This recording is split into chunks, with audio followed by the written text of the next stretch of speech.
Elivaldo Barbosa, vamos falar aqui a respeito de dois assuntos. Primeiro, eu queria que você falasse a respeito do canavial que você conhece bem, lá de Amarante, né, Elivaldo Barbosa? Exatamente.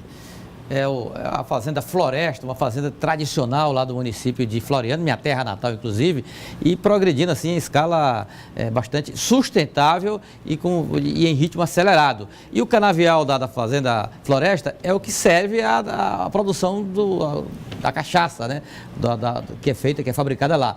É um consumo próprio, é o canavial próprio para fazer. Se foi parte dizimada, eu imagino que o prejuízo é ainda maior, já que praticamente não há terceirização na produção de cana lá. Todo o canavial é voltado especificamente para a produção da cachaça Lira, que é feita lá no município. Além disso, tem o prejuízo ambiental e também do turismo ambiental, que é praticado lá, do ecoturismo, que é praticado lá, já que tem um ecoparque e parte, segundo o doutor Haroldo Lira, agrônomo, que é o responsável lá pelo empreendimento, foi atingido. Mas o esforço é muito grande, apesar da dificuldade, do prejuízo, o esforço é muito grande para que o investimento seja retomado, seja recuperado, e eu tenho certeza que eles vão conseguir. A família Lira vai conseguir dar a volta por cima.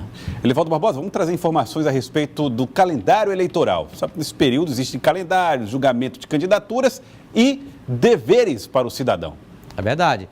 Existe aí uma legislação que é rigorosa para ser cumprida. O calendário, ontem mesmo nós mostramos aqui, José, o doutor Patrício Noé, afirmando que não há nenhuma ação, estão ainda analisando cada pedido de registro de candidatura, não há nada oficial, pois no dia seguinte já há algo oficial. Que é a história do Frank Aguiar. Frank Aguiar, candidato a senador. Na chapa que tem à frente o candidato ao governo, doutor Pessoa. Daqui a pouquinho nós vamos detalhar esse assunto, vamos falar com a Gorete Santos, que vai trazer para nós agora informações a respeito do voto em trânsito. Está terminando o prazo para a realização desse registro. Gorete Santos é quem explica. Boa tarde para você, Gorete. Boa tarde, Joelson, a você, Olivaldo e a todos que nos acompanham. Praticamente um dia e meio, né? Termina amanhã esse prazo para requisição do voto em trânsito, que consiste exatamente quem vai estar no dia da eleição fora do seu domicílio eleitoral, poder ir às urnas naquele local onde você vai estar. Mas há alguns critérios, algumas restrições também. A gente vai conversar sobre isso agora com o diretor do Fórum Eleitoral, doutor Rogério Leitão, está ao meu lado e pode trazer exatamente esses critérios, né, que estabelecem o voto em trânsito. Quem pode, em que condições? Boa tarde. Boa tarde. O voto em trânsito é destinado aos eleitores que estiverem fora do seu domicílio eleitoral no dia das eleições. Então, se uma pessoa de Picos sabe que no dia da eleição, 7 de outubro, ele vai estar aqui em Teresina ou em Parnaíba, no caso de estar no Piauí, que são as duas cidades com mais de 100 mil eleitores no Piauí, ele pode se dirigir ao cartório eleitoral, manifestar essa vontade de votar fora da sua zona eleitoral. Então, o cartório eleitoral providencia e no dia ele pode se dirigir a um local de votação que ele indicar, ou mais próximo do endereço que ele fornecer, e poderá votar nas eleições do dia 7 de outubro. Com essa restrição, no caso de que a cidade onde você vai votar, ela deve ter no mínimo 100 mil eleitores. Isso vale também para a diferença entre estados? Sim, é o seguinte, se o eleitor pretender votar fora da sua unidade da federação, no caso do eleitor do Piauí que queira votar em Fortaleza, neste caso ele vai poder votar apenas na eleição para presidente da República. Mas ele pode votar. O voto em trânsito se destina justamente a isso, a proporcionar que o eleitor exercite a sua cidadania, exercendo o seu direito de voto, mesmo fora do seu domicílio eleitoral. Bom, esse prazo de 23 de agosto, ele serve também para inscrição no caso da transferência temporária. O que diferencia uma modalidade da outra? A transferência temporária, ela é mais uma espécie de voto em trânsito para determinadas categorias. Por exemplo, para os militares, para os presos provisórios, para os menores que estão internados em casas de reeducação e também para os eleitores com necessidades especiais.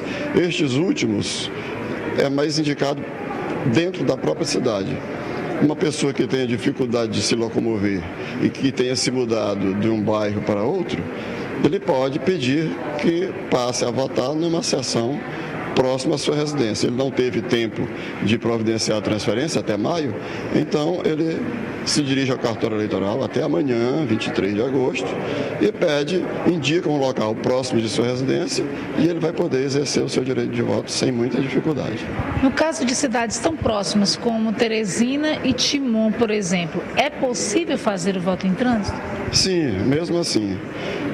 Se a pessoa mora em Timon e quer votar em Teresina, vai estar de plantão aqui ou de alguma forma trabalhando e não vai poder voltar a Timon antes das 17 horas, que é quando encerra a votação, ele pode, de antemão hoje, ou ir a Timon, ou vir aqui a Teresina, em qualquer lugar, e dizer que deseja votar aqui em Teresina. E aí vai se providenciar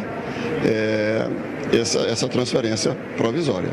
Muito obrigada, então, doutor Rogério Leitão, ele que é diretor do Fórum Eleitoral, trazendo as informações acerca do voto em trânsito, transferência temporária também. Portanto, você que ainda não fez e já tem essa definição de que não vai estar no domicílio eleitoral no dia das eleições, tem até amanhã para requisitar a transferência. Joelson. Muito obrigado, Gorete Santos. Obrigado, Gorete, trazendo as informações aí do Tribunal Regional Eleitoral a respeito do voto em trânsito.